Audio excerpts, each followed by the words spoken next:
Assalamualaikum warahmatullahi wabarakatuh. Wabarakatuh. Waalaikumsalam. Bismillahirrahmanirrahim. Alhamdulillahirabbil alamin.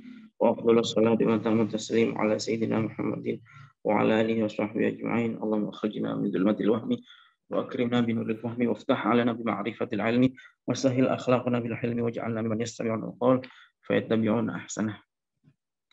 Ba'du, baik rekan-rekan sekalian, malam hari ini kita memulai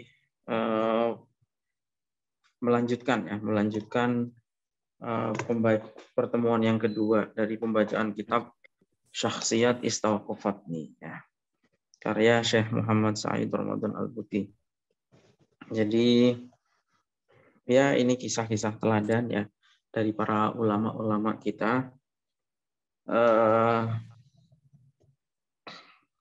membacanya ringan ya, tetapi kisah-kisah ini dibacanya mudah, gampang, nggak butuh banyak berpikir. Tetapi yang tidak mudah adalah meneladaninya ya, menirunya. Kemarin kita di pertemuan yang pertama sudah membaca perjalanan hidup, termasuk transisi pertaubatan seorang ulama besar yang bernama Fudail bin Iyad ya. Dan malam hari ini kita akan membaca biografi tokoh berikutnya ya, kisah-kisah teladan berikutnya dari seorang tokoh ulama yang sudah sangat populer, yaitu Abdullah bin Al-Mubarak. Abdullah bin Al-Mubarak. Jadi ini juga tokoh yang sezaman dengan Fudail bin Iyad, masih seera. Bahkan Abdullah bin Mubarak ini adalah murid sekaligus sahabat Fudail bin Iyad. Baik, bismillahirrahmanirrahim. Silahkan dibuka teman-teman kitabnya ya, di halaman 49 ya. Halaman 49. Bismillahirrahmanirrahim. Qala al-musannif rahimahullah, Abdullah ibn Al-Mubarak. Jadi sekali lagi tokoh kedua yang akan kita kupas baca biografinya adalah Abdullah ibn Al-Mubarak. Beliau seorang ulama yang wafat di abad kedua Hijriah ya, tahun 181.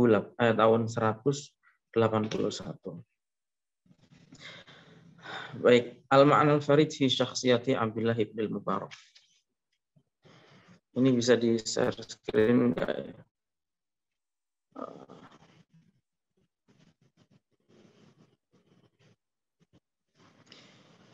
Al-ma'na al-farid fi syakhsiyati Abdullah ibn Al-Mubarak.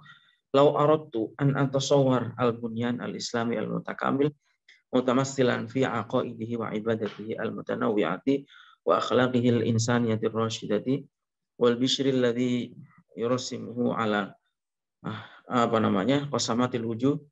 Jadi gini, penulis mengawali tulisannya tentang biografi Abdullah bin Mubarak ini dengan memberikan perumpamaan.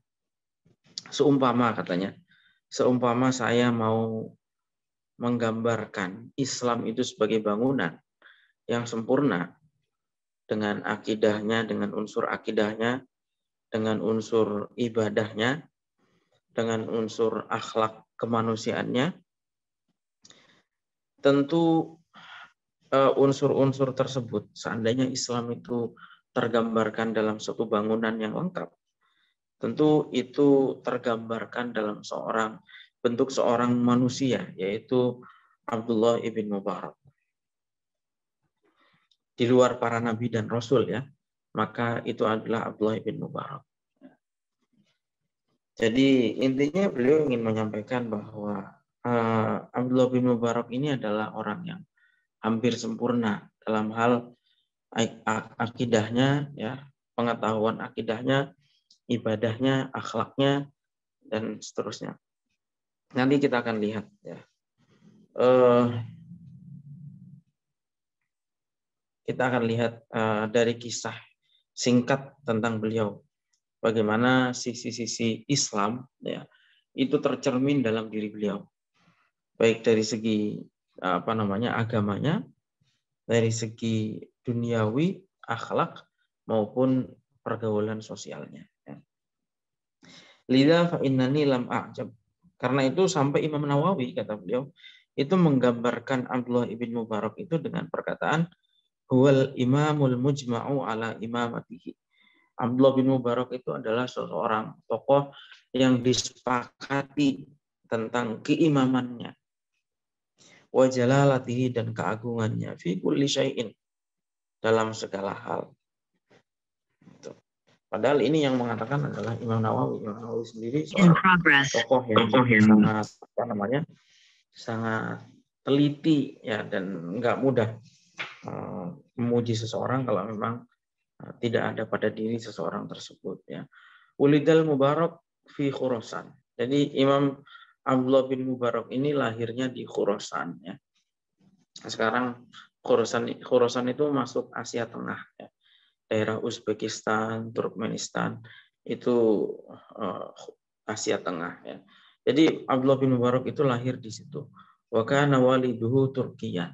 Nah, orang tuanya itu Turki. Kita kalau membaca kisah-kisah semacam ini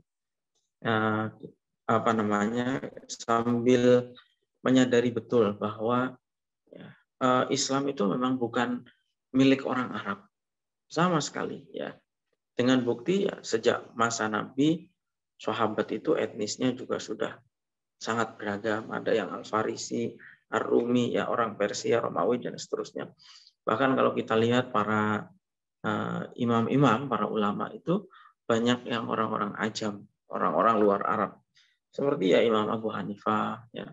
Imam Bukhari sekalipun bukan orang Arab. Bahkan yang menulis kitab Nahwu pertama kali, Imam Sibawayh, itu juga bukan orang Arab. Ya. Dan seterusnya. Termasuk Abdullah bin Mubarak ini juga bukan orang Arab, orang Turkmenistan, ya. Orang Khurasan. Wa kana raqiqun, apalagi ya, tadinya itu budak. Makanya Islam itu sebetulnya ya agama Islam datang itu menghapus sekat-sekat kesukuan, menghapus sekat-sekat orang merdeka, budak, menghapus sekat-sekat laki-laki, perempuan ya. Tadinya kan perempuan di zaman-zaman jahiliyah itu kan sangat direndahkan sekali ya. Itu. Kemudian juga orang-orang Arab dulu mengunggulkan suku-suku tertentu ya atas suku-suku yang lain. Nah, Islam ini datang menghapus sekat-sekat tersebut ya. Jadi Abdullah bin Mubarak itu raqiq, budak. Bahkan tadinya budak, dan betapa banyak budak-budak itu yang di dalam Islam mempunyai posisi yang sangat tinggi ya. Ya seperti Bilal bin Rabah dan yang lain-lain. Makanya termasuk ini kenapa dulu Islam di Indonesia juga cepat diterima di kalangan komunitas Hindu ya. Kenapa? Karena orang-orang Hindu dulu mempunyai kasta, sistem kasta. Ada Brahma, Sudra, ya, Satria, dan seterusnya. Nah, kemudian Islam datang menghapus sekat-sekat kekastaan tersebut, dan Islam menetapkan bahwa kemuliaan seseorang itu hanya berdasarkan takwa. Nggak peduli orang budak, merdeka, laki-laki, perempuan, orang Arab, orang kulit hitam, orang Afrika, orang bule, orang Jawa, orang Sunda, orang Bugis, dan seterusnya. Semuanya sama. Karena itu keliru besar kalau hari ini ada orang yang mengagung-agungkan nasab itu, ya, minta dicium kakinya, itu penjahat. Gitu. Kalau hari ini ada orang yang mengklaim bahwa kakinya harus dicium dan seterusnya, itu penjahat. Penjahat mengatasnamakan Islam.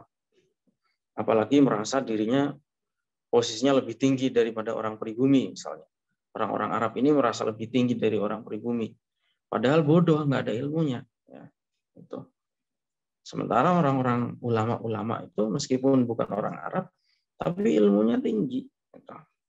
Nah, seperti itu. Nah, gini ceritanya. Abdullah bin Mubarak itu adalah seorang budak penjaga kebun. Nah, ceritanya. Jadi, sebagaimana diriwayatkan dalam kitab Syudhuratul Dhahab, bahwa kana yar'a bustanan limaulahu. Pekerjaannya Abdullah bin Mubarak itu adalah menjaga kebun tuannya. Saya kira ini kisah yang sudah sangat populer sekali ya, tentang kejujuran ya. Bagaimana jujurnya seseorang yang mungkin kita tidak temukan lagi dalam sejarah ya. Apalagi hari ini ya. Nah, Abdullah bin Mubarak itu adalah penjaga kebun. Kemudian suatu saat majikannya datang dan kemudian minta diambilkan delima yang masih mentah, yang kecut. Ya. Minta diambilkan delima yang kecut. Diambilkanlah oleh Abdullah bin Mubarak. Tapi kemudian ternyata pas dimakan oleh majikannya itu manis. Kemudian disuruh ambil lagi. Coba ambil lagi yang lain, yang kecut. Diambilkan lagi sama Abdullah bin Mubarak dan ternyata lagi-lagi manis. Nah, kemudian kata majikannya bilang begini, kamu ini sudah berapa tahun bekerja bersama dengan saya di sini di kebun? Gitu. Kok bisa nggak tahu mana delima yang manis, mana delima yang kecut? Kok bisa tidak tahu gitu? Kemudian jawab Abdullah bin Mubarak, loh, kaifa a'rifuhu wa ana lam adzuqhu? Bagaimana mungkin saya ini bisa tahu rasanya delima? Wong saya ini nggak pernah mencicipi rasanya delima itu. Loh, kenapa? Majikannya kaget. Kok bisa bertahun-tahun kerja di kebun, mengurus delima, menanam buah delima, mengurus buahnya, ya. Kok nggak pernah makan gitu? Nggak pernah makan dari hasil tanamannya. Dijawab oleh Abdullah bin Mubarak, li'annaka lam ta'dzan li fi dzalik. Loh, panjenengan sebagai majikan kan nggak pernah mengizinkan saya makan delimanya. Majikannya betapa kaget gitu dengan kewiraiannya dan amanahnya Abdullah bin Mubarak. Bagaimana ya orang sudah bekerja bertahun-tahun mengurus kebun itu, tapi dia sendiri tidak pernah mencicipi rasa buah-buah yang ada di kebun itu. Padahal kalau mau ya, kalau cuman ambil 1-2, apalagi cuman 1-2 ya, ngambil berkeranjang-keranjang juga mungkin nggak akan ketahuan. Dan kalau 1-2 juga mungkin majikannya rela gitu, nggak usah nunggu diizinkan. Tapi karena saking kewiraiannya Abdullah bin Mubarak itu sampai nggak pernah mencicipi itu. Kebetulan majikannya waktu itu sedang rada agak galau ya. Kemudian anak ada satu persoalan. Kemudian tanya kepada Abdullah bin Mubarak, anak saya ini banyak sekali yang melamar gitu. Wahai Abdullah bin Mubarak, budakku gitu ya. Menurut kamu siapa yang saya pilih menjadi menantu saya ini? Menjadi menantu untuk putri saya ini. Yang lamar sudah banyak sampai bingung mau menentukan gitu. Kemudian dijawab oleh Abdullah bin Mubarak, wahai Tuan, kalau dulu di zaman jahiliyah, orang menikah itu mencari orang terhormat. Gitu. Mencari dari suku ini, ya, dari keluarganya ini. Kayak gitu. Dulu mencari orang yang terhormat. Kemudian itu kalau orang jahiliyah. Kalau orang Yahudi itu cari yang kaya, yang punya harta. Gitu. Cari menantu itu ya yang banyak uangnya gitu. Itu kalau orang Yahudi. Wan nasara lil jamal. Kalau orang Kristen nyari menantu itu, nyari pasangan itu yang cakep, yang ganteng atau yang cantik itu. Tapi kata Abdullah bin Mubarak, wa hadhil ummah lid-din. Tapi kalau panjenengan mau mengikuti cara Islam, Islam itu mencari pasangan itu karena agamanya. Nggak peduli dia ganteng, nggak ganteng, kaya, tidak kaya, terhormat, tidak terhormat. Yang penting agamanya bagus. Kalau Islam, itu kata Abdullah bin Mubarak. Majikannya langsung kagum ya. Sudah orangnya wirai, zuhud, amanah, ditambah lagi pemikirannya juga atau pengetahuannya juga mendalam gitu. Akhirnya majikannya pulang dan menyampaikan kepada istrinya, sudah kalau begitu, saya kira nggak ada orang yang lebih cocok untuk putri kita ini kecuali budak yang budak yang biasa melayani kita itu Abdullah bin Mubarak. Akhirnya dinikahkanlah putrinya itu dengan Abdullah bin Mubarak. Ini luar biasa sekali ya. Majikannya juga luar biasa. Bagaimana seorang majikan yang kaya, anaknya dilamar banyak orang, justru dinikahkan kepada seorang budak karena budak ini berpegang pada agama yang kuat. Nasya Abdul Mubarak wa fi nafsihi min hawa syababi wa rawaibihim. Sebenarnya Abdullah bin Mubarak itu ya tumbuh layaknya pemuda umumnya. Bahkan Abdullah bin Mubarak itu awal-awalnya nggak jauh dari Fudail, sempat nakal juga. Ya. Makanya kita ini ya jangan suudzon sama orang-orang yang saat ini nakal. Siapa tahu waktu akan membuat dia berubah. Ya. Abdullah bin Mubarak dulunya juga seorang pemuda yang ya mungkin nggak ketat-ketat amat lah soal agamanya. Dulunya bahkan Abdullah bin Mubarak ini pemusik, ya. Pemusik. Kemudian pemusik terutama gitar, al-ud, ya. Bahkan sampai tahap profesional lah gitu. Nah, tapi kemudian bertobat. Ceritanya begini, Abdullah bin Mubarak sendiri menceritakan tentang dirinya. Suatu saat ketika dia masih muda, dia senang sekali main musik. Ya. Dan juga sampai suatu saat Abdullah bin Mubarak itu berada di suatu kebun, ya, bersama dengan teman-temannya itu, dengan teman-teman main musiknya itu. Di suatu musim panas, ketika buah-buah sudah matang. Kemudian ini kisah sebelum tobatnya ya. Kalau tadi yang ketemu percakapan dengan majikannya itu kan setelah taubat ya.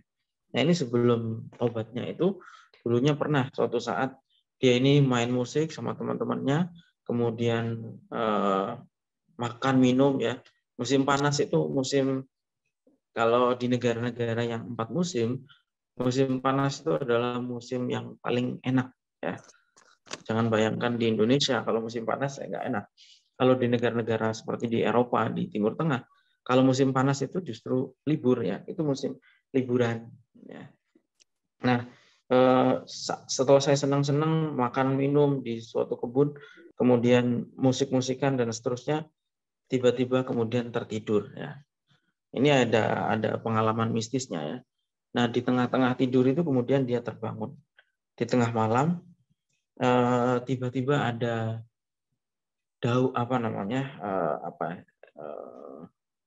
dahan pohon ya, tangkainya pohon itu bergerak sampai kemudian mendekati atau doyong, mendekati kepalanya Abdullah bin Mubarak. Ya, tapi karena pemusik bangun tidur kemudian menggapai alat musiknya itu. Tiba-tiba ketika dia meraih alat musiknya itu, gitarnya ya, al-ud. Al-ud itu gitar yang dibuat menggunakan kayu ya. Nah, kemudian tiba-tiba gitarnya ini dari kayu gitarnya itu keluar suara ya. Yang suara itu adalah ayat Al-Qur'an berupa alam ya'ni lil ladzina amanu an takhsha'a qulubuhum li dzikrillahi wa ma nazala minal haqq ya.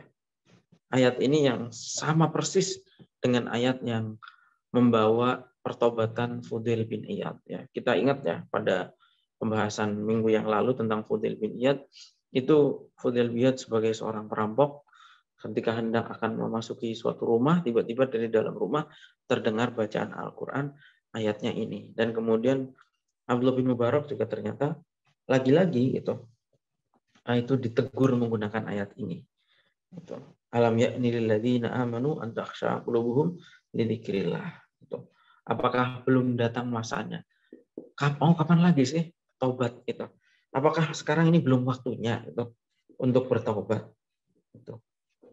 Sampai akhirnya kemudian waktu itu bersamaan dengan datangnya hidayah, akhirnya alat gitarnya itu dipecahkan ya, dibanting gitu, dihancurkan gitu. Dan kemudian setelah itu dia fokus hanya beribadah kepada Allah, tobat secara total gitu. Nah, seperti itu. Jadi ini kisah pertobatan Abdullah bin Mubarak dari kenakalan-kenakalan masa mudanya ya. Dan betapa berharganya ayat ini ketika mampu menyadarkan banyak orang, membawa banyak orang untuk bertobat. Ya, kalau dulu ya, tapi ada catatan ya, bahwa Abdullah bin Mubarak ini meninggalkan musik itu bukan berarti musik itu buruk secara keseluruhan ya. Ini penting diketahui ya. Dulu musik itu identik dengan dua hal, yaitu yang pertama adalah perempuan ya. Kalau dulu orang musik itu bersama dengan perempuan. Lihat orang-orang padang pasir dulu ya. Kalau pesta musik itu pasti ada yang joget perempuannya di tengah-tengahnya sambil bakar-bakar api kayak gitu ya. Itu dulu tradisinya zaman dulu, di zaman orang-orang Arab maupun orang-orang umumnya lah pada saat itu. Bermusik itu identik dengan dua hal, yang pertama perempuan, yang kedua adalah khamr. Ya. Kalau sekarang kita nggak bisa mengeneralisir musik itu buruk semuanya itu, karena ada musik-musik tertentu yang itu positif. Nah, seperti misalnya grup-grup sholawat ya, masa kita mau mengatakan itu semua. Jadi nggak bisa digeneralisir ya. Ada bahkan musik itu sebagai alat dakwah ya. Ya, kalau di Indonesia misalnya grup musik itu seperti Habib Syekh ya, ngajak orang untuk berpikir, bersalawat. Atau di Eropa misalnya orang-orang seperti Maher Zain ya, maupun Mas'ud Kurtis misalnya, atau yang lain-lain lah. Bagaimana mereka mengenalkan Islam melalui musik-musik yang mereka ciptakan. Itu positif ya. Jadi jangan mengeneralisir musik itu jelek semuanya itu. Harus lihat konteksnya. Kalau dulu konteksnya musik itu memang identik dengan khamr dan perempuan karena itu negatif. Zaman tuh terus berubah ya. Banyak hal yang yang berubah dulu dan sekarang. Dulu seorang cendekiawan, ulama, makan di pinggir jalan, di warung, itu suatu aib yang bisa menghilangkan harga dirinya, muruahnya. Tapi kalau sekarang kan udah biasa ya. Kiai atau siapalah, tokoh, dosen makan di warung ya biasa. Kalau zaman dulu makan di warung itu aib. Ya.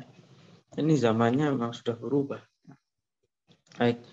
Kemudian talabuhu al-ilma wa iqbaluhu 'ala Allah. Kisah bagaimana Abdullah bin Mubarak itu mencari ilmu dan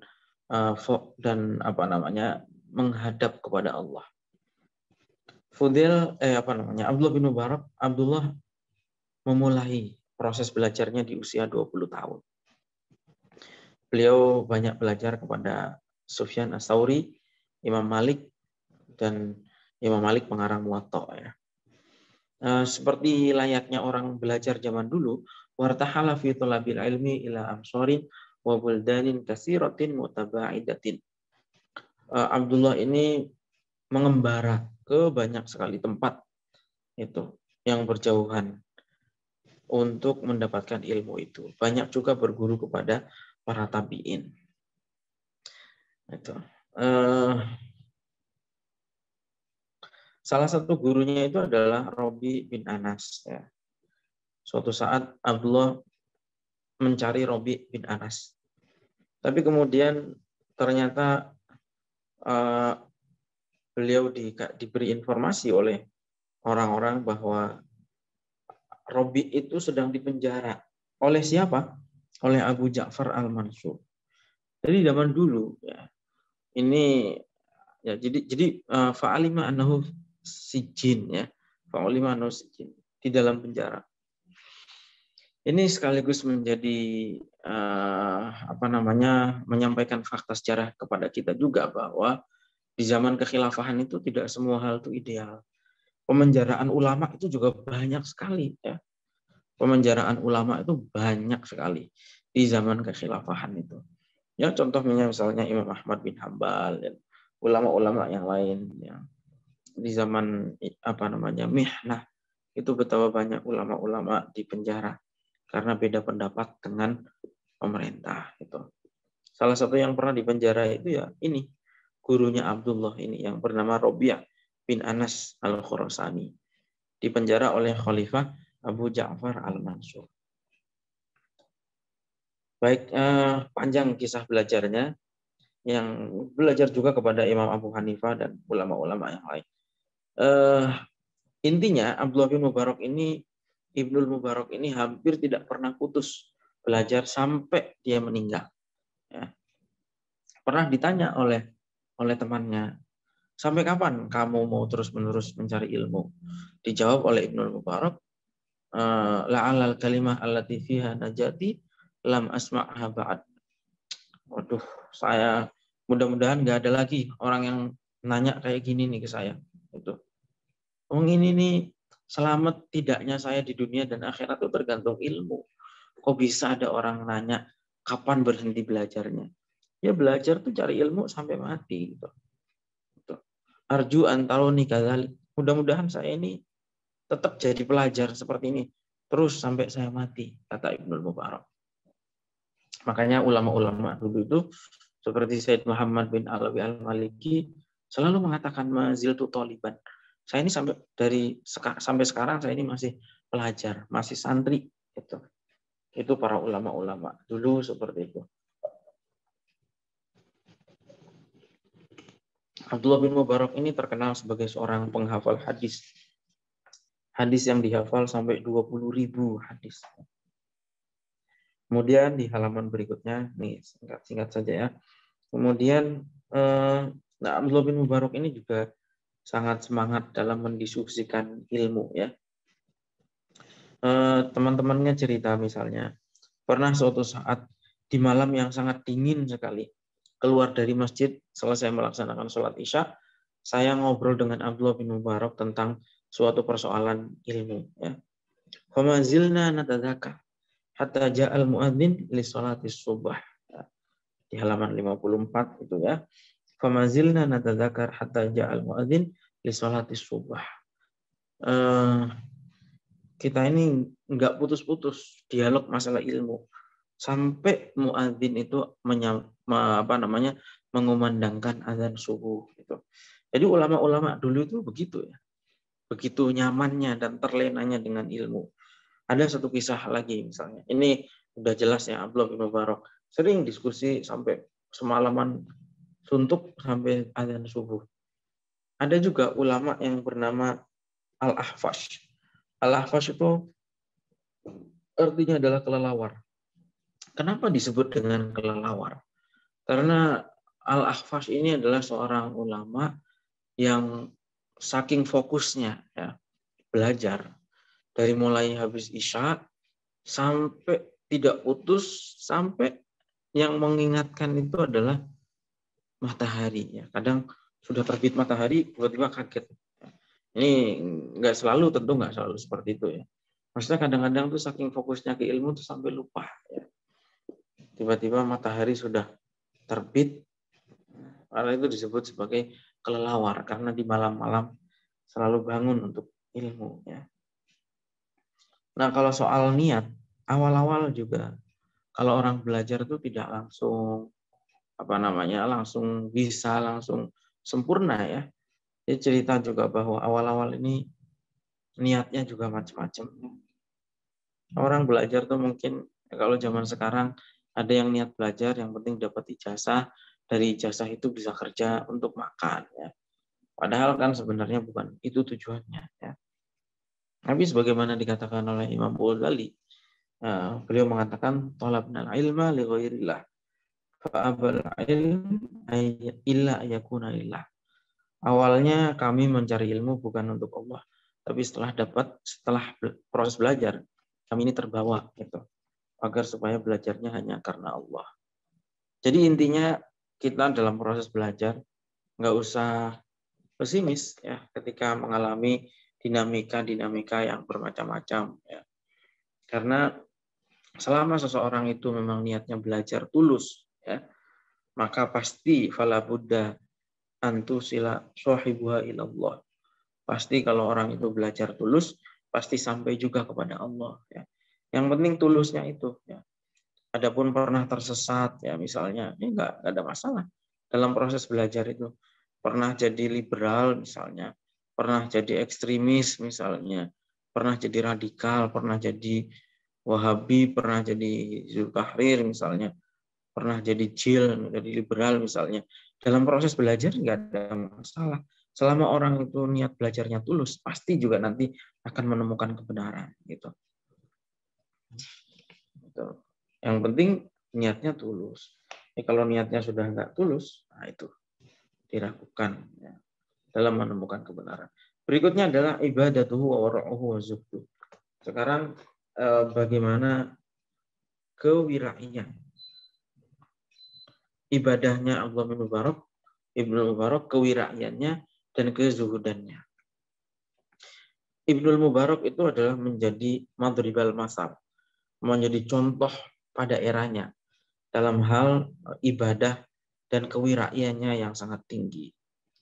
Ibnu Mubarak lah yang membuat pepatah uhibbus solihina wa lastu minhum wa abghadut talihina wa ana syarrun minhum. Ya. Uhibbus solihina wa lastu minhum. Saya ini mencintai orang-orang soleh. Meskipun saya bukan bagian dari mereka.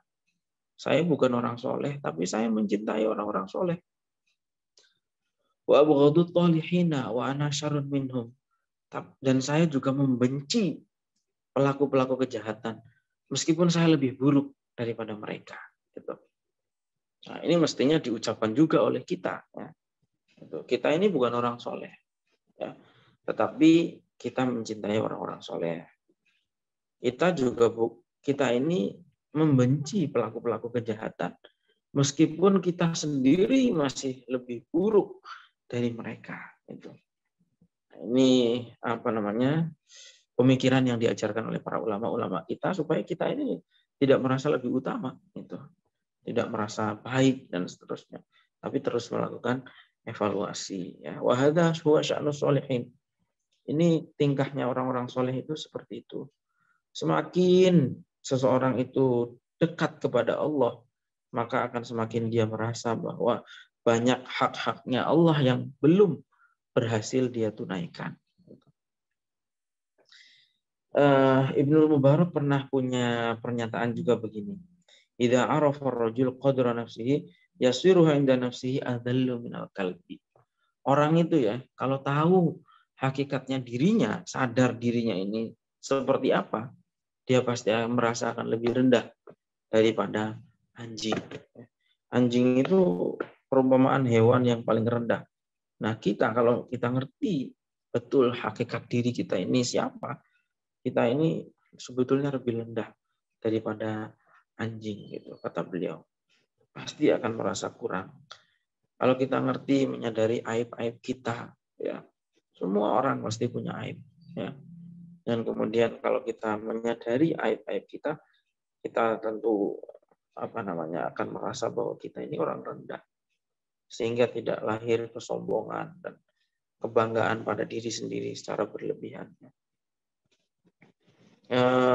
Ibnu Mubarak ini juga seorang ulama, ya, seorang ahli ibadah yang sering sekali membaca Al-Quran, meskipun bacaan Al-Qurannya pelan tapi sangat mendalam. Itu kadang-kadang jadi Ibnu Mubarak itu seorang ulama, seorang ahli ibadah yang ketika membaca Al-Quran itu bisa berulang-ulang. Gitu. Intinya dia mendalami betul makna dari ayat-ayat yang dia baca itu. Kadang-kadang sampai dia tidak mampu melanjutkan bacaan ayat sampai subuh. Gitu. Suatu saat dia pernah didatangi oleh orang. Dan kemudian orang tersebut dengan bangganya dia cerita, ya bagus, bukan suatu keburukan. Tapi orang ini cerita, saya semalam membaca Al-Quran khatam semuanya dalam satu rakaat. Itu. Kemudian kata Ibnu Mubarak, iya saya juga semalam saya mengetahui ada orang membaca ayat Al-Hakumut Takasur diulang-ulang terus sampai subuh, nggak bisa melanjutkan. Nah itu Ibnu Mubarak sedang menceritakan dirinya sendiri. Ya. Kadang-kadang membaca suatu ayat, mendalami alhaakumut takasur, alhaakumut takasur, alhaakumut takasur. Nggak kuat untuk melanjutkan sampai subuh. Apa ini maknanya? Itu maknanya apa saja direnungi betul secara mendalam. Nah, Ibnu Mubarak ini orang yang lengkap dalam hal ibadahnya matang, ilmunya juga matang. Padahal ini nggak semua orang ya bisa melakukan. Kadang-kadang orang fokus dengan ilmu, ibadahnya kurang. Maksudnya ibadah ritualnya ya. Mencari ilmu itu juga ibadah tentu saja ya. Tetapi Ibnu Mubarak itu contohnya begini. Ketika mengaji, Ibnu Mubarak itu menyimak dengan fokus. Nggak seperti kita. Kalau kita ngaji ya ada yang ngobrol, ada yang tidur, ada yang ya pikirannya kemana-mana. Gitu. Abdul Mubarak ini setiap ngaji, dia fokus mendengarkan. Sambil mencatat. Nah, waktu itu catatannya menggunakan tinta yang basah ya. Sehingga untuk kering itu harus ditunggu dulu. Nah, kalau yang lain-lain waktu itu banyak yang kalau nunggu tinta itu sambil ngobrol dan seterusnya. Tapi Abdul Mubarak itu setiap kali nulis nunggu tintanya kering, dia langsung sujud, langsung sholat maksudnya ya. Sehingga dapat semuanya. Ibnu Mubarak ini juga seorang yang tinggi khaufnya kepada Allah. Tetap ketakutannya kepada Allah itu tinggi. Meskipun orang takut itu bukan hanya karena dia punya dosa ya atau tidak melaksanakan kewajiban, bukan itu. Tetapi orang-orang soleh itu ketika takut kepada Allah, dan takutnya orang soleh itu lebih tinggi daripada orang-orang ahli maksiat ya.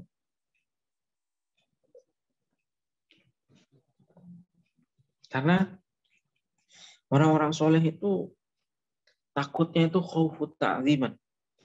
Khaufut ta'zimin wa mahabatin. Jadi takutnya orang-orang soleh kepada Allah itu lebih takut pada wibawanya dan pengagungannya kepada Allah. Wa khaufu hadzarin min an yub'idahumullahu anhu ba'dal qurbi. Orang-orang soleh ini juga takut kepada Allah kalau gitu. Kemudian dijauhkan dari Allah setelah sebelumnya dekat. Ya. Siapa yang bisa menjamin orang-orang ahli ibadah ini kemudian berbelok menjadi orang ahli maksiat? Kan banyak cerita. Kalau yang paling populer ya ceritanya Balham ya. Itu. Orang ahli ibadah, murid-muridnya saja sampai bisa nembus langit ya. Tapi kemudian ternyata matinya mati su'ul khotimah. A'udzubillah min dzalik. Nah, itu orang-orang soleh ini selalu takut kalau sampai kemudian dijauhkan dari Allah setelah sebelumnya pernah dekat. Gitu. Dan kemudian juga takut kalau suatu saat sudah diberi ridho oleh Allah, kemudian dibenci oleh Allah.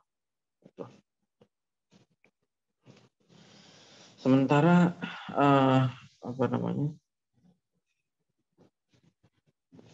jadi berbeda dengan orang-orang ahli maksiat. Memang dia udah nggak mikir Allah lagi.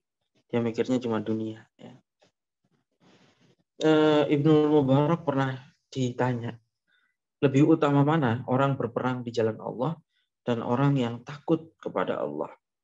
Kemudian kata Ibnu Mubarak, ya dua-duanya baik, tapi saya lebih mencintai orang yang takut kepada Allah.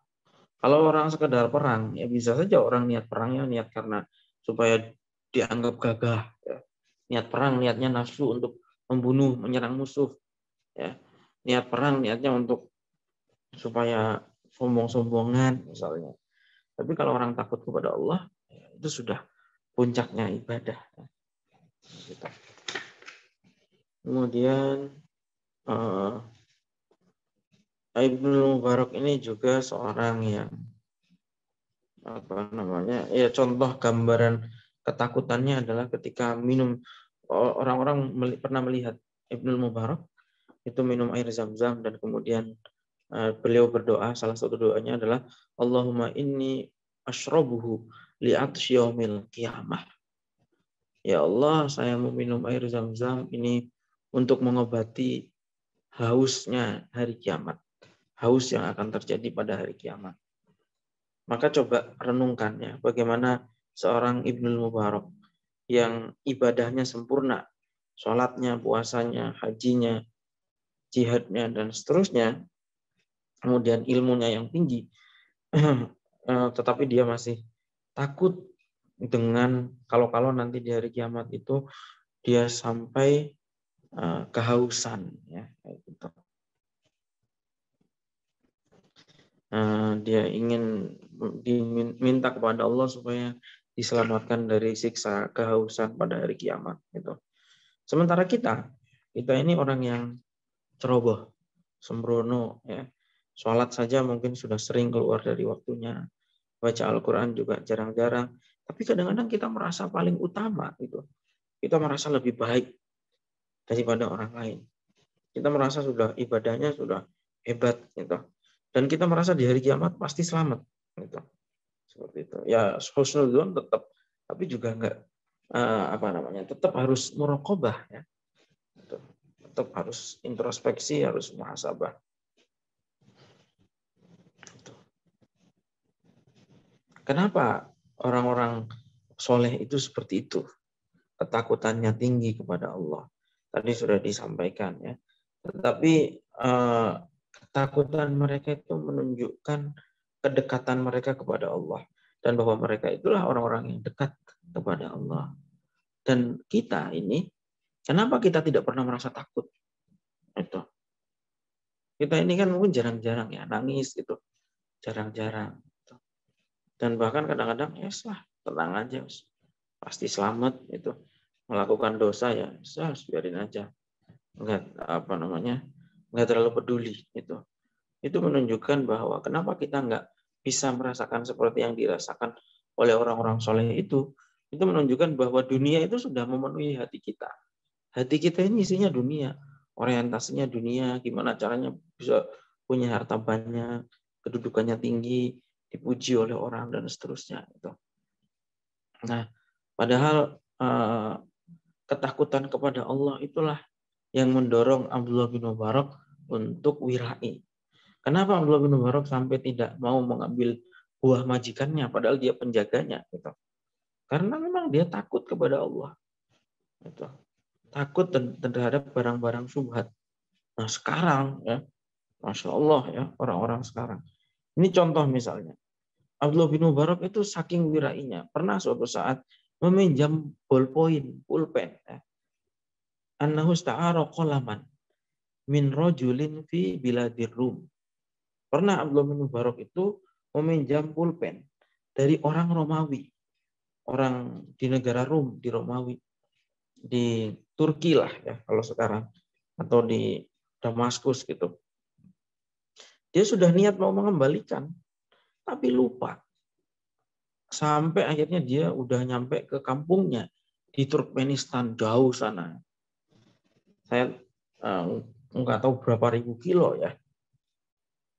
Kemudian lupa, waduh, belum dikembalikan ini. Akhirnya apa? Kembali lagi Ibnul Mubarak ini ke Romawi hanya untuk mengembalikan pulpennya. Bagaimana nih? Kita bisa lihat bagaimana wirainya itu Ibnul Mubarak. Padahal hanya sebatang pulpen gitu. Tapi karena saking wirainya dia kejar balik lagi ke Syam. Gitu. Sementara orang sekarang kayak Menkominfo korupsi 10 triliun tuh nggak kerasa. 10 triliun ya. Itu kalau dibuat bangun pesantren nggak tahu kalau jadi berapa ya. Kalau dibuat haji itu mungkin sudah bisa untuk memberangkatkan puluhan ribu, mungkin ratusan ribu orang. Itu. Dan bagaimana korupsi sekarang tuh hampir di setiap meja kalau di pemerintahannya. Kita ngurus sesuatu dari satu meja ke meja yang lain, disuruh nyogok lagi, Ya, karena memang nggak punya ketakutan kepada Allah, sehingga nggak ada wirainya. Nah, ini makanya kita ini baca kisahnya Abdullah bin Mubarak ya, dengan harapan kita ini bisa meneladani ya, nggak bisa sepenuhnya ya minimal berapa persen minimal, dengan mudah-mudahan ya, dapat barokahnya lah gitu ya, paling tidak dengan membaca kisahnya orang-orang soleh. Kemudian tijaratuhu al-wasi'ah, berikutnya wa karamuhu al-ajib. Jadi apa namanya, perdagangannya Ibnul Mubarak dan kedermawanannya yang sangat langka. Kanat Ibnul Mubarak tijaratun wasi'atun wa kana lahu wukala fiha. Ibnul Mubarak itu punya jaringan perdagangan yang luas dan punya perwakilan-perwakilan di berbagai wilayah. Gitu. Ini mungkin aneh ya. Satu sisi orang yang dikenal sebagai orang yang zuhud, birai, tapi Ibnul Mubarak ini juga seorang pedagang yang dagangannya besar ya, jaringan perdagangannya sangat luas sampai punya perwakilan di banyak negara. Gitu.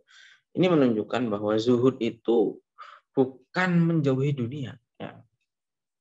Inti kezuhudan itu bukan itu, bukan menjauhi dunia. Zuhud itu intinya adalah tidak mencintai dunia. Kalau misalnya punya dunia, ya dunia itu ditaruh di tangannya, itu bukan di hatinya. Suatu saat harus menginfakkan hartanya, ya nggak eman-eman, itu karena memang hanya di tangan. Kalau sampai di hati, nah ini berat. Nah, itu tidak kontradiktif. Satu sisi Abdullah bin Mubarak orang ahli ibadah, orang yang wirai, yang zuhud, tapi sisi lain juga beliau ini seorang pedagang besar. Ya. Bahkan dari perdagangannya itu dia bisa apa namanya mencegah dirinya untuk apa namanya minta-minta dan seterusnya. Gitu. Pernah ditanya oleh seseorang, loh, Anda ini ngingetin untuk zuhud, nggak berbanyak apa namanya tidak mencintai dunia, hidup secukupnya. Tapi kok Anda perdagangannya besar sekali, sampai ngimpor barang-barang dari Khurasan ke tanah haram di Mekah. Itu kok kayak kontradiktif apa yang Anda sampaikan dan yang Anda lakukan. Pernah ditanya Ibnu Mubarak seperti itu. Dijawab oleh Ibnu Mubarak, saya itu melakukan seperti ini untuk menjaga diri saya. Saya punya harta sendiri sehingga saya nggak perlu, mungkin ya penjabaran saya ini, penjabaran sendiri dari saya. Ya, ini untuk menjaga diri. Menjaga diri maksudnya gimana? Dengan punya harta sendiri jadi nggak perlu minta-minta.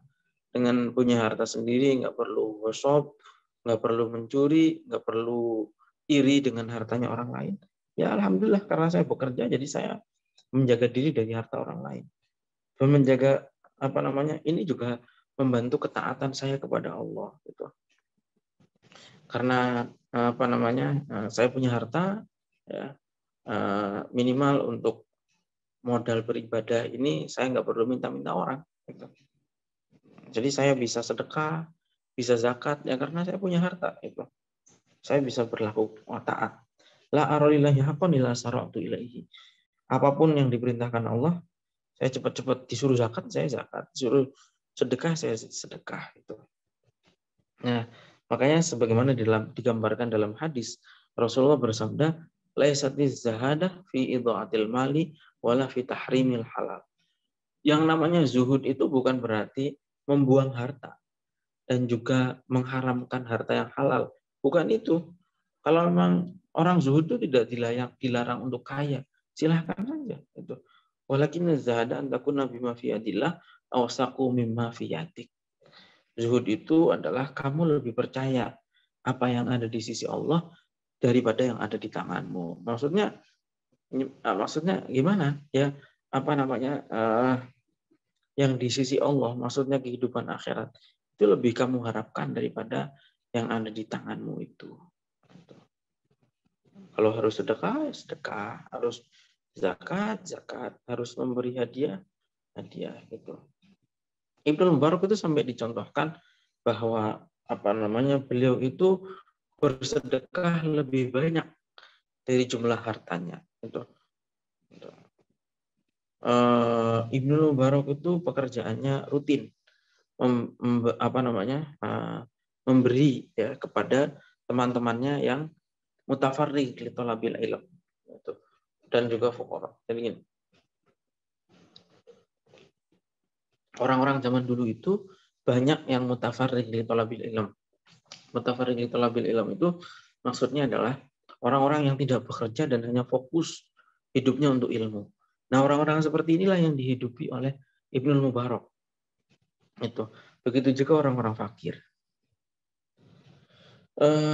Ibnu Mubarak senang sekali menyedekahkan makanan yang enak-enak kepada orang-orang. Sementara dia sendiri puasa. Nah, itu. Jadi kelihatan sekali ya bagaimana orang ini, seperti Ibnu Mubarak ini, punya harta memang bukan untuk kepentingannya diri sendiri. Dia menyedekahkan makanan yang enak-enak untuk orang lain, sementara dirinya sendiri puasa. Dulu ya, saya cerita. Dulu di Jawa Tengah, di Kudus, ada seorang yang seperti ini. Namanya Haji Ma'ruf. Tidak terkenal sebagai kiai, terkenalnya hanya sebagai pengusaha. Pengusahanya pengusaha rokok lagi. Namanya Haji Ma'ruf. Punya perusahaan rokok, mereknya Jambu Bol. Itu orang Kudus. Beliau inilah orang yang tiap bulan pasti ngirimi kiai-kiai. Kiai-kiai yang punya pesantren itu dikirimi uang, dikirim apa. Kadang-kadang ngirimnya itu sembunyi-sembunyi. Kadang dilewatkan orang, kadang ditaruh di jendelanya misalnya kayak itu malam-malam kayak gitu. Banyak kiai-kiai yang dibantu seperti itu. Ada yang dibangunkan masjid dan seterusnya. Itu Haji Ma'ruf. Sedekah sirinya luar biasa. Sampai beberapa orang itu nggak pernah tahu ini harta dari mana, uang dari mana. Sampai ketika tahunya baru setelah Haji Ma'ruf ini meninggal dan kemudian kiriman-kiriman ini berhenti. Dari situ orang baru tahu, oh yang ngirim ini Haji Ma'ruf, orangnya sudah meninggal. Itu sampai Mbah Hamid Pasuruan, Kiai Abdul Hamid Pasuruan, itu menyampaikan bahwa Haji Ma'ruf itu wali. Zahirnya tuh, casingnya tuh pengusaha. Tapi sebetulnya dia orang ahli sedekah, orang ahli zikir. Ya. Kayak gitu. Nah, Ibnu Mubarak pun juga begitu. Ya. Dia banyak sekali memberi kepada teman-temannya yang hanya fokus ilmu. Ya. Kan banyak ulama-ulama dulu itu nggak bekerja juga. Ya. Seperti Imam Malik itu nggak kerja. Memang pekerjaannya hanya meriwayatkan hadis, menulis kitab. Nggak bertani, nggak berdagang. Nah, hidup dari mana? Ya salah satunya dari orang-orang seperti Ibnu Mubarak yang memberi bulanan kayak gitu. Ya, seperti itu. Ya, banyak di sini kisah kedermawanannya. Termasuk salah satunya adalah ketika mengetahui ada seorang pemuda di penjara karena dia mempunyai hutang. Kemudian Ibnu Mubarak datang ke penjara itu. Ditebus oleh Ibnu Mubarak dan tidak boleh diberitahu siapa yang membayarkan. Sampai suatu saat pemuda ini juga ketemu Ibnu Mubarak. Kemudian ditanya oleh Ibnu Mubarak, kamu dari mana? Saya dari penjara. Alhamdulillah ada orang yang membebaskan saya. Ibnu Mubarak nggak pernah cerita. Sampai akhirnya Ibnu Mubarak meninggal, baru yang memenjarakan itu cerita. Yang membebaskan kamu itu dulu adalah orang namanya Ibnu Mubarak. Jadi sampai seperti itu ya, Masya Allah. Kita belum mampu ya. Kayak gitu. Kita kalau memberi pengennya semua orang tahu ya.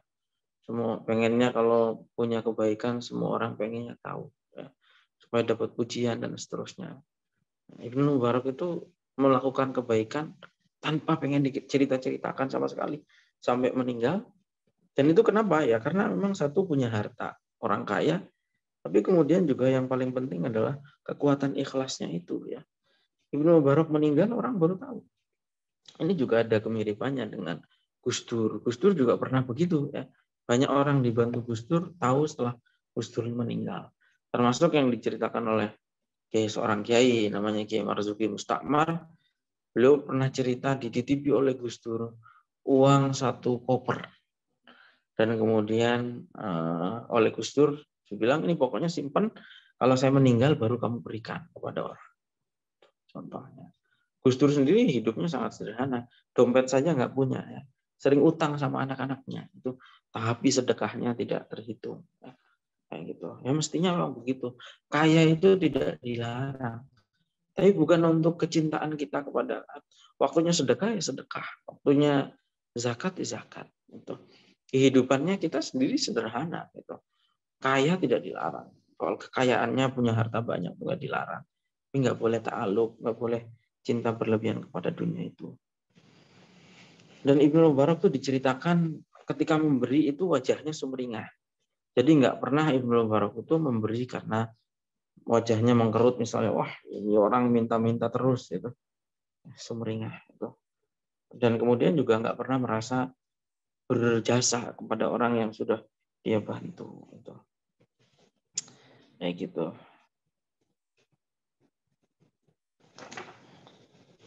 Nah, di samping itu berikutnya adalah syaja'atuhu wa jihaduhu muqaddiran.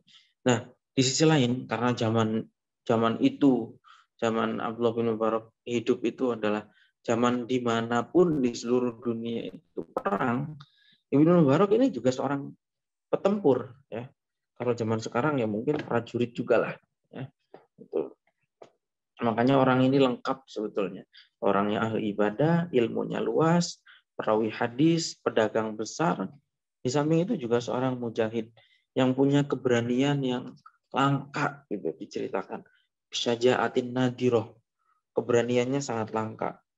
Tapi beliau ini khofiyah, orangnya senang nyamar, ya.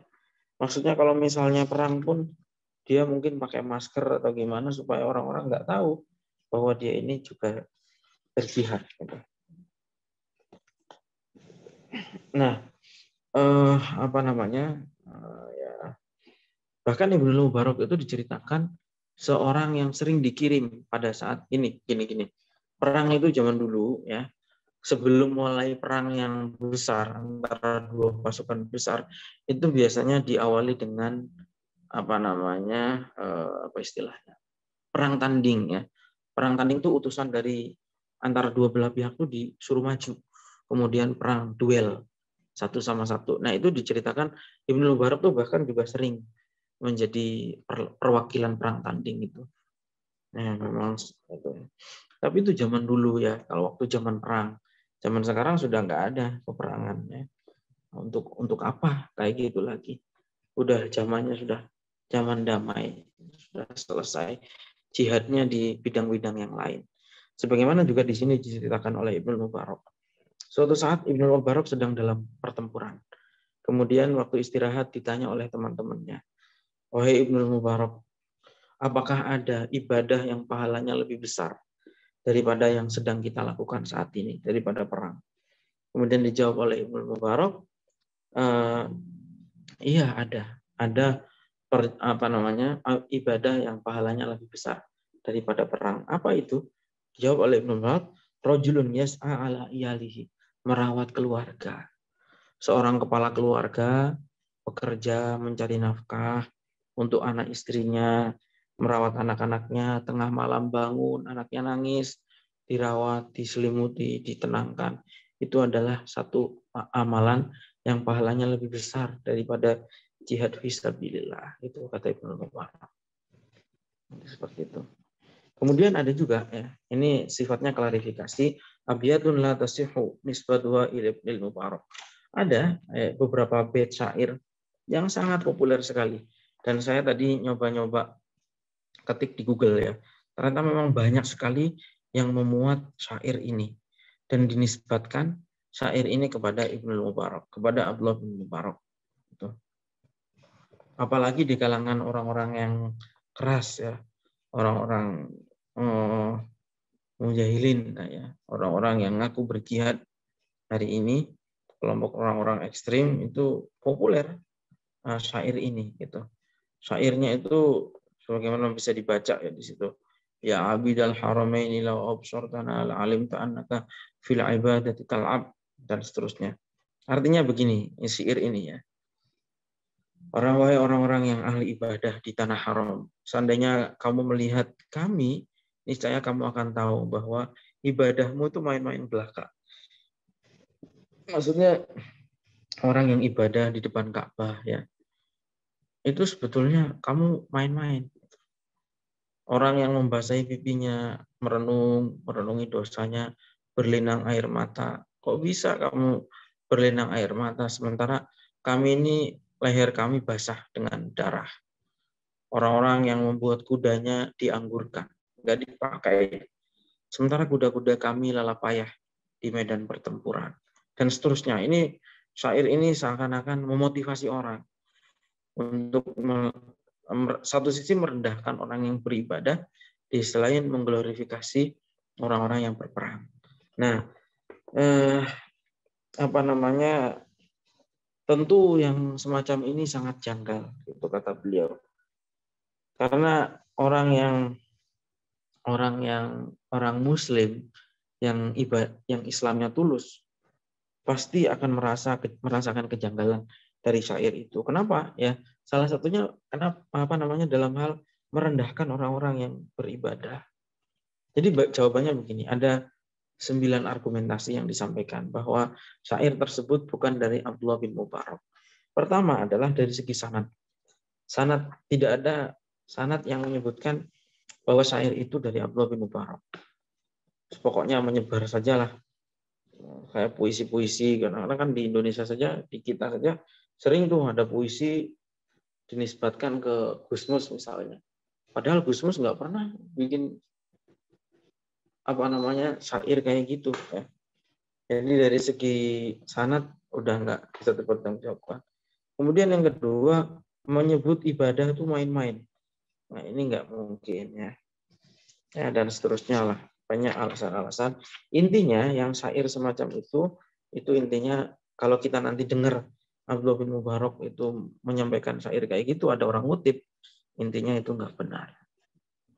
Ada banyak argumentasi, tapi tidak saya jelaskan semua karena waktu kita terbatas. Kemudian huwa wal khalifah, hubungan antara Ibnu Mubarak dan khalifah. Ya. Suatu saat Harun ar-Rasyid itu datang kunjungan ke Rokoh. Rokoh ini suatu kota, sekarang ada di Syria. Ya.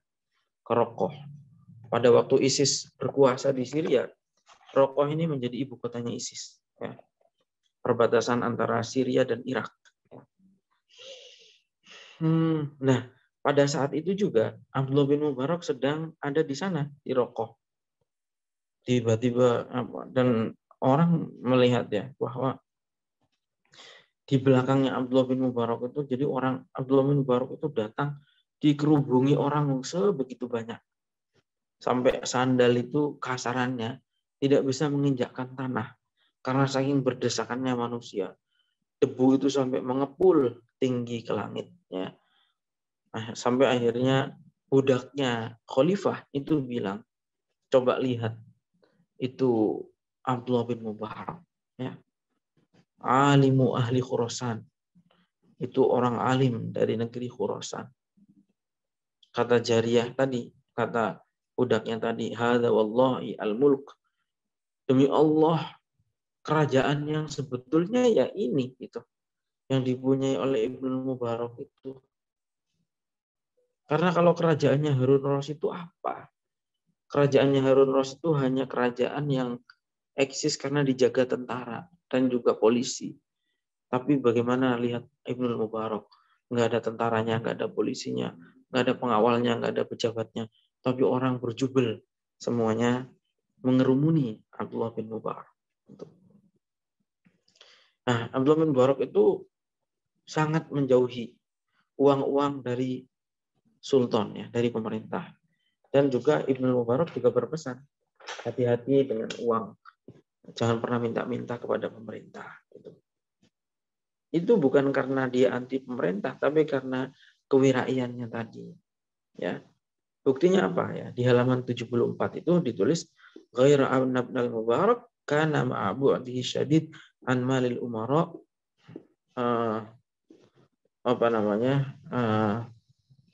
wa tahdhirihi minal ghuluwi fihi yujillu Harun ar-Rasyid. Jadi meskipun Abdullah bin Mubarak itu hati-hati, sangat hati-hati dalam hartanya pemerintah, tapi dia juga mengagungkan pemerintahannya dan mendoakan kebaikan untuk pemerintahannya. Itu. Sampai Harun ar-Rasyid itu, karena baiknya hubungan antara Harun ar-Rasyid dan Abdullah bin Mubarak, itu sampai ketika Abdullah bin Mubarak itu meninggal, itu Harun ar-Rasyid itu menangis betul-betul, sangat terpukul dengan kepergian Ibnul Mubarak, ya. Sebetulnya wa kana hadza sya'nul ulama ar-rabbaniyin, ya. Yattaquna rasyasha manafi'ihim. Sebenarnya inilah yang harus kita lakukan, dan ini yang dilakukan oleh para ulama, ya. Jadi gini, soal dengan hubungan dengan pemerintah, sebaiknya ya kita ini tidak pernah meminta-minta kepada pemerintah. Gitu. Ulama-ulama dulu itu nggak ada yang minta-minta pemerintah, nggak ada yang ulama-ulama dulu itu wirai lah terkait harta-harta semacam itu. Tapi di waktu yang sama mereka itu menghormati pemerintah, menasehati dan juga mendoakan, serta menaati pemerintah secara total. Itu para ulama zaman dulu seperti itu. Jangan kayak sekarang maksudnya, ya. Jangan kayak sekarang. Sekarang ini banyak yang ngaku ulama, makan hartanya pemerintah, tapi kalau di depan rakyatnya mencaci maki pemerintah, ya. Ke istana ngajukan proposal, kemana ngajukan proposal, minta bantuan ini, banyaklah sekarang tokoh-tokoh. Kita mungkin beberapa orang tahu lah yang kayak gitu, ya. Ada beberapa orang. Tapi kalau di depan jamaahnya, wah, pemerintahan ini fasik, pemerintahan ini munafik, nah, kayak gitu. Jadi cari muka sana sini akhirnya. Gitu. Yang benar itu adalah kita menjauhi meminta-minta, tapi di saat yang sama kita menghormati, mendoakan dan juga menasehati mereka, gitu. Sebagaimana dilakukan oleh para ulama.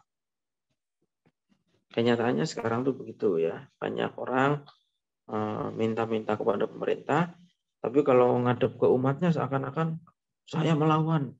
Kalau sampai ada yang dekat dengan pemerintah, itu harus dijauhi ulama yang dekat dengan pemerintah. Misalnya gitu. Ini namanya nggak benar, ya. Kemudian ayamuhu al-akhirah wa wafatuhu. Wafatnya Abdullah bin Mubarak.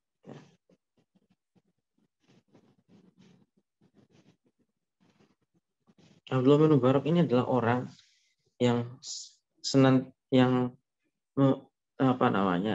sering meminta kepada Allah supaya diwafatkan dalam keadaan fakir dan dikumpulkan bersama dengan golongannya orang-orang miskin, ya.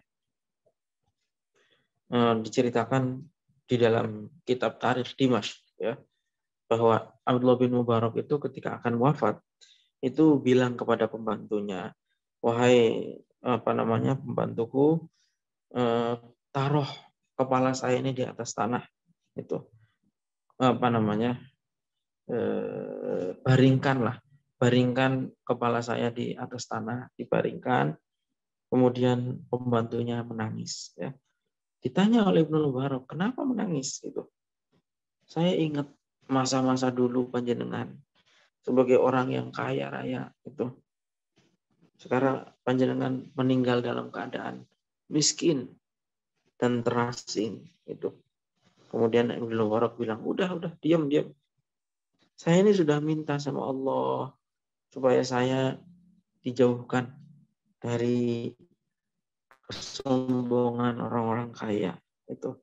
Dan saya minta supaya saya ini diwafatkan dalam keadaan fakir, itu.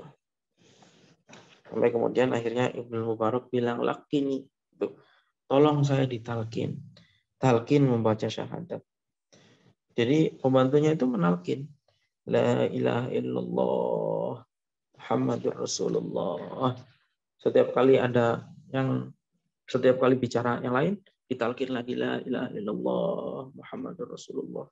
Bicara kata-kata yang lain, ditalkin lagi, la ilaha illallah Muhammadur Rasulullah. Sampai akhirnya Abdullah bin Mubarak itu wafat. Nah, pada saat menjelang wafatnya itu, yang tadinya merem, ya, memejamkan mata, itu Abdullah bin Mubarak membuka matanya dan kemudian tersenyum, ya, dan mengucapkan ayat limisli hadza falyamalil amilun. Seperti inilah mestinya orang-orang itu melakukan beramal, ya. Maksudnya kita ini diminta meneladani apa yang sudah perjalanan hidup yang pernah dilakukan oleh Abdullah bin Mubarak. Abdullah bin Mubarak mungkin di menjelang kematiannya itu sudah ditunjukkan oleh Allah tempat kembalinya itu seperti apa. Saya kira itu ya. Mudah-mudahan kita bisa meneladani sekali lagi ya. Meskipun berapa persen ya tentu belum bisa lah ya.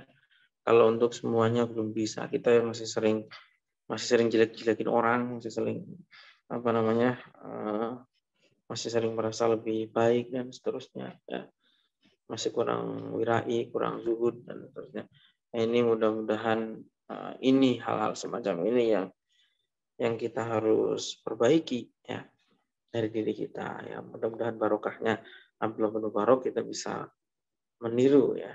Terakhir ini ada doa yang tinggal ya kita aminkan dari mu'alif ini ya. Beliau menyampaikan Allahumma in kunta ta'lamu anni uhibbu Abdullah ibn al-Mubarak alladhi wafaqtani li kitabati hadzal mujaz min sirati hayatihi fa as'aluka Allahumma an taghfir li wa li ahli wa li dzurriyyati bi barakati hubbi lahu.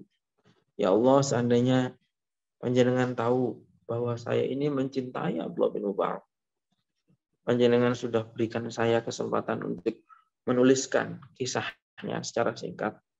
Sebagaimana kita juga berdoa yang sama ya, bahwa kita ini mencintai Abdullah bin Mubarak sebagai orang soleh, dan kita sudah diberikan kesempatan untuk membaca biografi singkatnya di sini.